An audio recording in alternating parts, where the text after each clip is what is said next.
Hi, welcome to Behind the Work. I am Elizabeth Paul, Chief Brand Officer at Martin, and today I have with me Cassidy Orr, Senior Content Goddess, who is going to talk to us about her viral work for Miracle-Gro Full Bush Summer. Welcome, Cassidy. Hi, thank you so much. Okay, so you've been with Martin for a year and 3 months. What is the wildest thing you've experienced in the past year?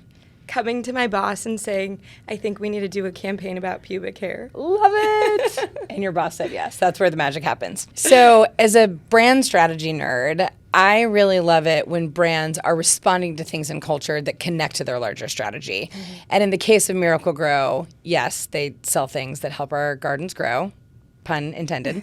But they're also this 150-year expert on growing things. And one of the things I love about the social strategy is that in order to bring, new people into the fold, into the franchise, so to speak, they don't just target people who are already gardening. They're looking at anyone online that has a growth mindset. Mm-hmm. So when you saw this trend, how did you think about that? Is it related to the larger brand? Yeah, this trend was the perfect segue to marry the two of what you're saying. It's the people with the growth mindset and the people, garden curious, wanting to explore and dabble in growing. And so this felt like the perfect opportunity for a brand who's known as the growing expert to really get into the conversation. I love that. Okay, so my understanding is there were kind of two cultural conversations happening in parallel.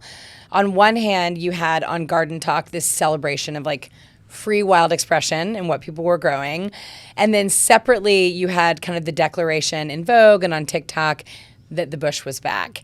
At what point did you realize that bringing those two things together could be something magical? Yeah, this felt like a cry out from the community of looking for a brand to respond and take a stance with everyone to serve this appetite of what they're craving.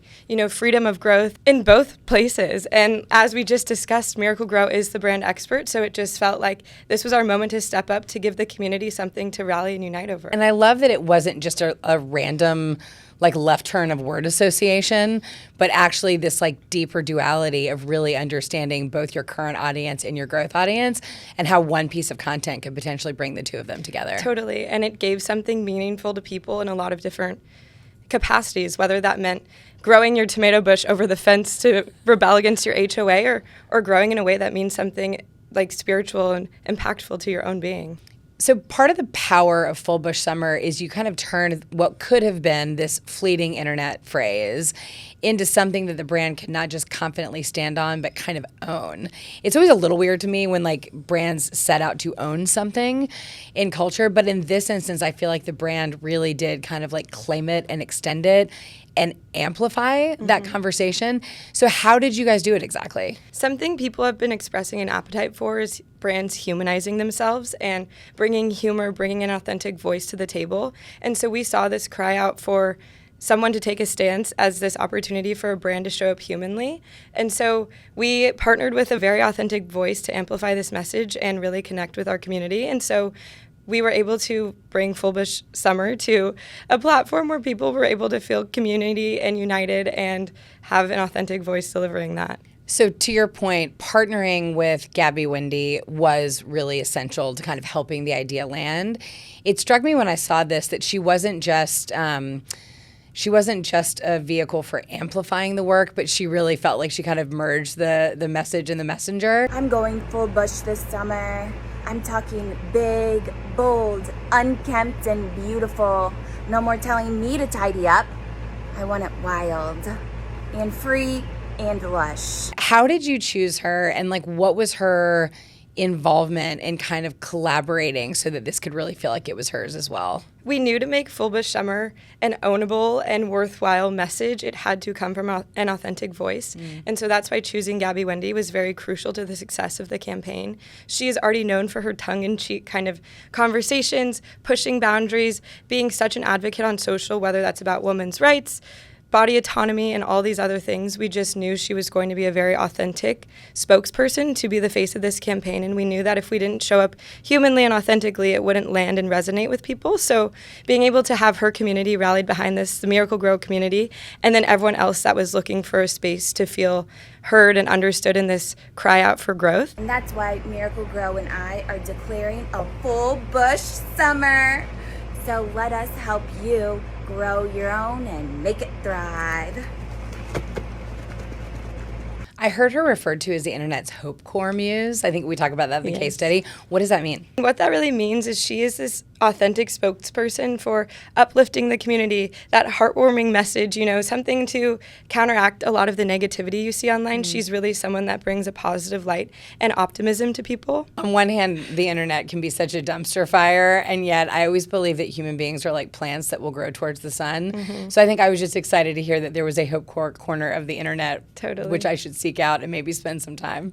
Yeah, definitely take a scroll down Gabby's page when you need a little boost of energy or optimism, because she'll bring that to the table. And it's probably healthier than my obsession with the Secret Lives of Mormon Wives. It's like it's giving a very different energy. Totally, but both have a place. Indeed.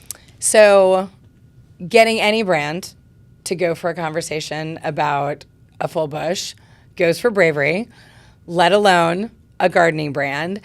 How did you talk to the clients about it, and how did they respond, and how did you get them on board? Well, without risk, there won't be any reward.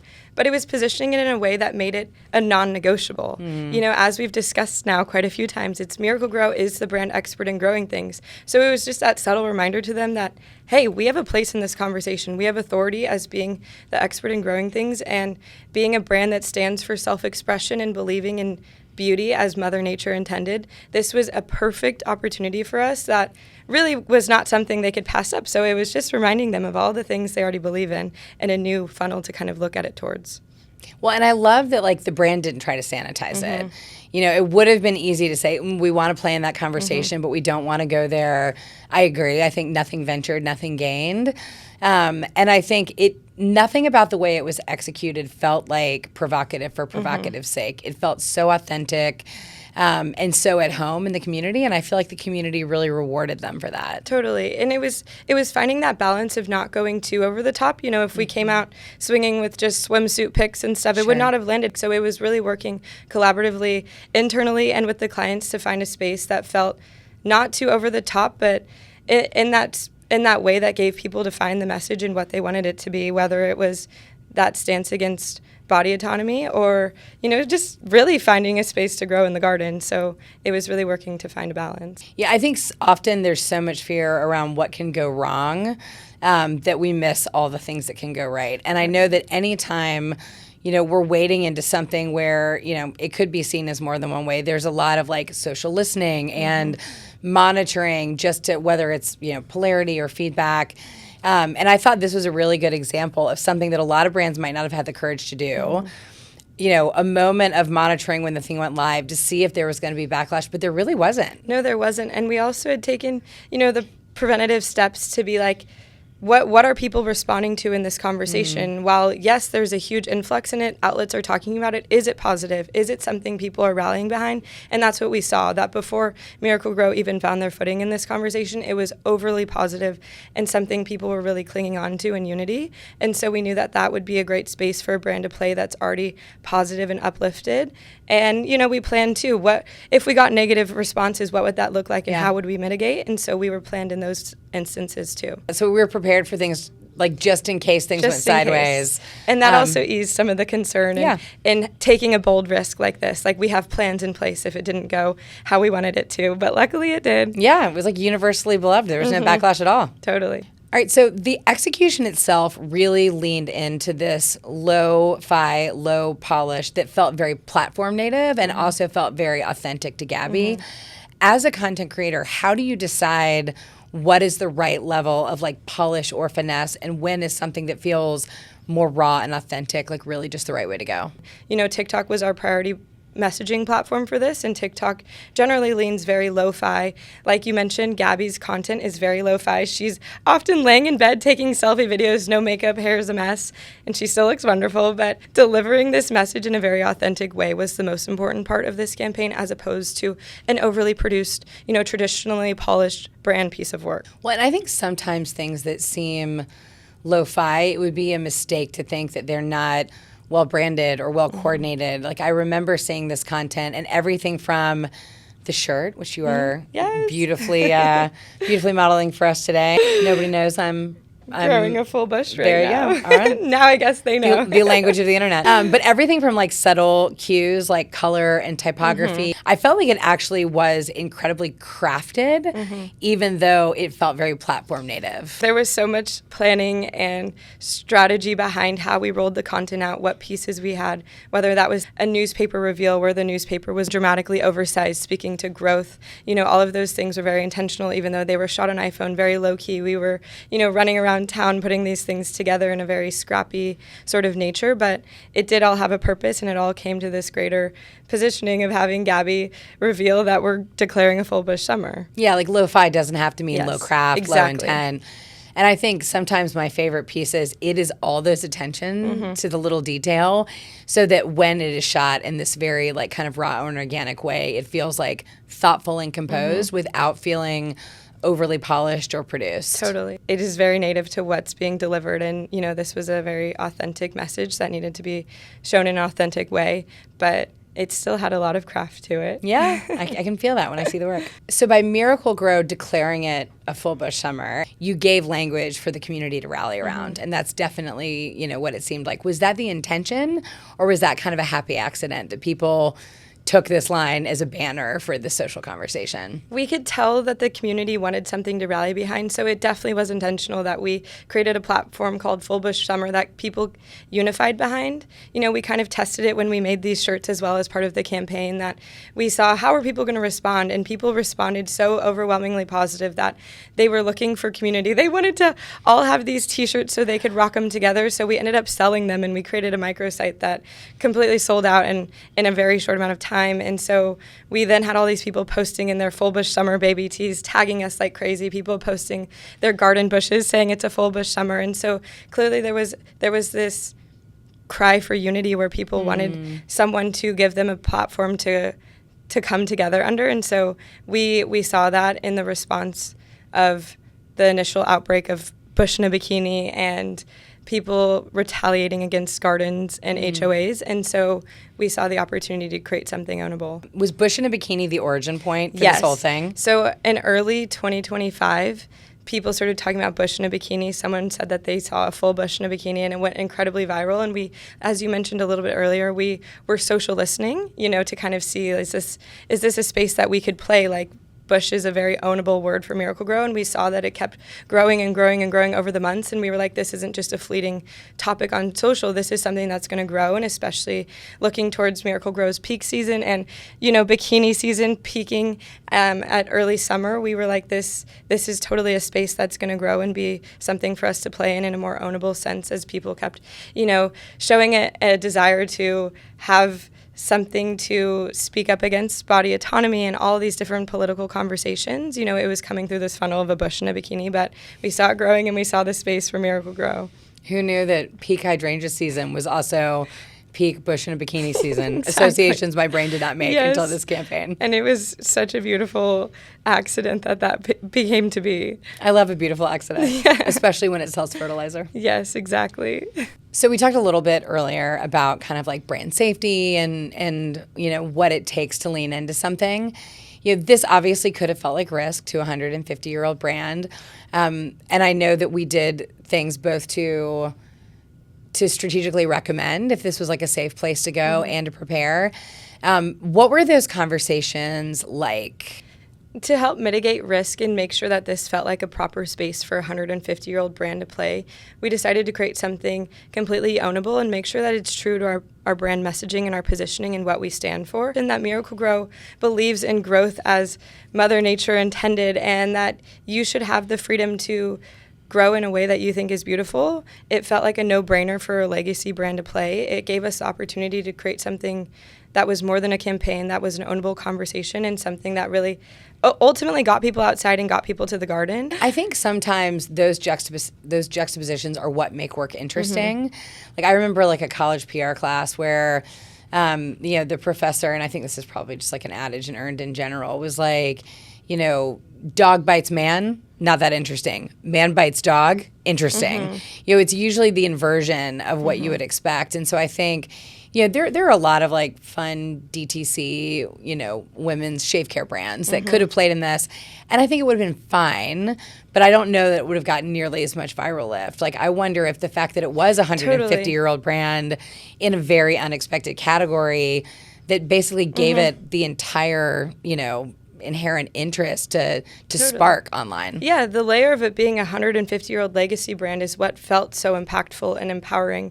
And it was very authentic because it was a space they can play. And I think that's where, a lot of brands actually go wrong, is seeing this very hot conversation that, everyone wants to get involved in because it's hot and it's trending and it's cool, but it's knowing that you have that unique edge and angle. And Miracle-Gro had that in a way that still felt super empowering and unique and kind of cutting. So that's why it landed so well and it became so ownable, because it was just the perfect storm. So it seems like part of threading the needle is finding something that is inherently connected to what the brand stands for, who they serve, something a little adjacent that's like a little bit of a stretch, and then also looking for something that's very surprising. Totally. So you want that surprise factor in something that's adjacent in a way that you can make it ownable. So that's what claiming the title Full Bush Summer made for us. It made it ownable, but it was building off of a conversation that already existed, something people already wanted to talk about, something people were craving to have brands be involved in, but not everyone had the space to play. And we did, and we owned it, and that's why people clung on to it, and it really resonated. And millions and millions and millions of comments and impressions later. Exactly. We know that it worked. All right, so speaking of my favorite Mormon wife, Whitney Leavitt, and Sophia Bush, which good on her for being able to play with the double entendre of her last name. I think at some point when you had celebrities engaging with the content who were not paid content creators, they were not people that had been pitched, they were just seeing it in the wild, so to speak, and responding, you realize the campaign has hit a next level. At what point is this thing was starting to like spark and take off and you're seeing celebrities comment on it that we didn't reach out to? Like, at what point did you know that it had kind of like broken brand containment? It's always usually a great sign to know that your campaign's going viral when celebrities are organically commenting. But it was seeing that overwhelming support from people all over the internet, just making videos about us, reposting our work, saying, this is genius, this is amazing. Bravo to Miracle-Gro for doing something like this. The best campaigns are the ones that result in organic UGC. And we had tons of people posting, tagging us, applauding us for this campaign. And so to not only get your work all over everyone's pages, but have other people creating content for you for free is when you know it's really a success. And, obviously engagement, if you have a certain size platform, is social currency. And I think, audiences can really feel it. I mean, obviously great content creation and working with great creators should not feel like SponCon. It should feel authentic. It should feel integrated. But there is a kind of a next level when there is enough currency around the idea and the energy it has in audiences that famous people want to lend their platform and become a part of the conversation.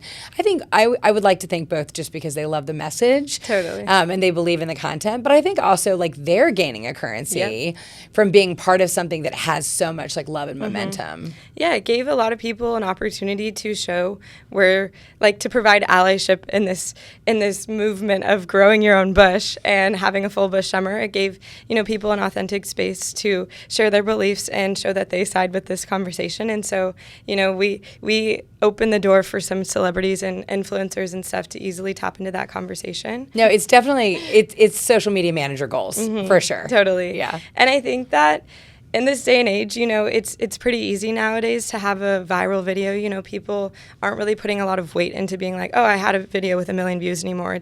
It's do you have an engaged audience? Did you build community? Are people creating organic content around you? And so that's where we saw that this video was more than just, we got 1 million views. Great, that's wonderful. But we had community tagging us, people using the hashtag #FullBushSummer, people creating videos showing off their bushes, people buying our shirts and wearing them. It spawned so much more than just having one video with 1 million views. We actually created community, and that community still exists to this day. We still get tags of it's a full bush summer, and it's not summer in this present moment, but full bush is forever. So soon. So soon. Full bush is forever. That's amazing. So Full Bush Summer, I feel like, became more than a campaign. It became more than a summer rallying cry and a celeb fave. It really kind of redefined how legacy brands can show up in culture. I also realized that it takes a village to declare it a full bush summer. Can you talk to me a little bit about like the behind the scenes? Like we talked a little bit about the community management and spotting it, but I have to imagine from, designing the baby teas to, ordering the bushes, a lot went into this and a lot of hands made this possible. Can you talk a little bit about the team? Totally. To make a full bush summer a success, you have a whole village behind you.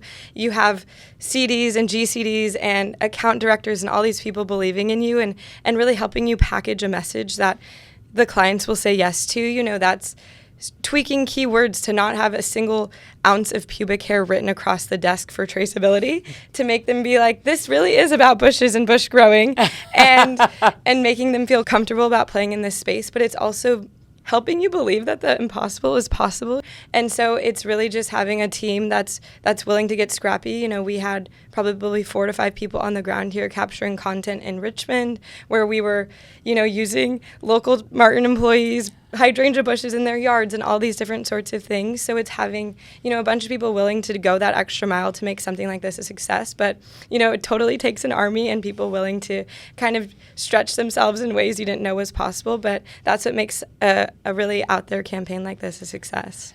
All right, so what was the weirdest job that anybody had making this thing? I think it was making the backdrop of Gabby Wendy's hydrangea bush actually look like one huge bush, because at the time in LA there were not thriving hydrangea bushes. Okay. So we had to ship in a bunch from, I believe it was somewhere up on the West Coast, whether that was like Oregon or Washington State. They drove them down and assembled them with actually like wire. They built her bush wall. They built a bush wall. Yeah. And so I think it's actually building a bush wall and making it look real. And you would have had no idea that it wasn't one real hydrangea bush. That's pretty crazy and pretty amazing. And that shows you it's exactly that, making something impossible feel possible. Yeah, it's the lengths the team will go to. It's not enough to discover the conversation or come up with the idea or sell the idea. You've got to build the bush wall in a climate that does not have any bush walls. And that's what feels crazy, is like the harder part than selling the idea of a campaign about essentially pubic hair was building a bush.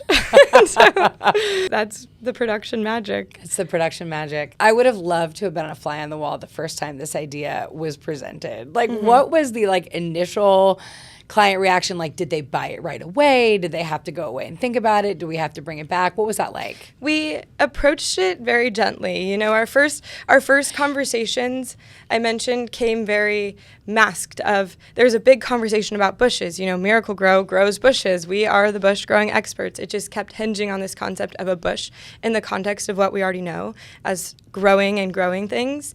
And we showed scale. We showed it could be this really small reactive moment. It could span into a bigger campaign. It could span into a culture-breaking conversation.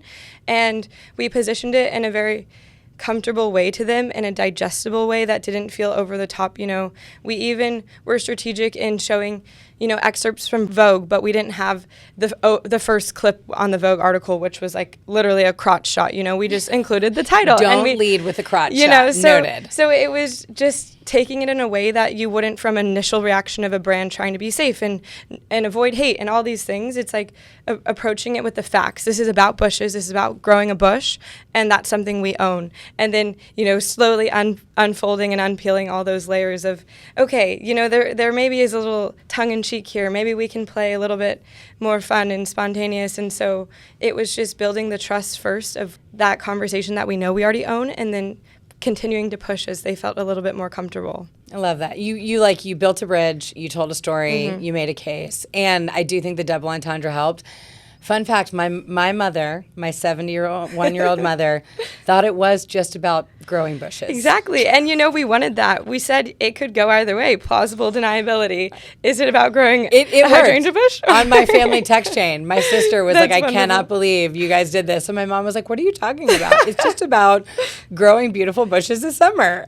And essentially, that is what it's about. So I love that.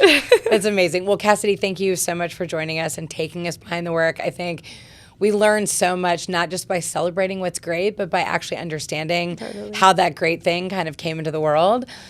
So, the days are long and dark and a little cold right now, but I'm excited that another full bush summer is upon us. It totally is. Thank you so much. Yeah.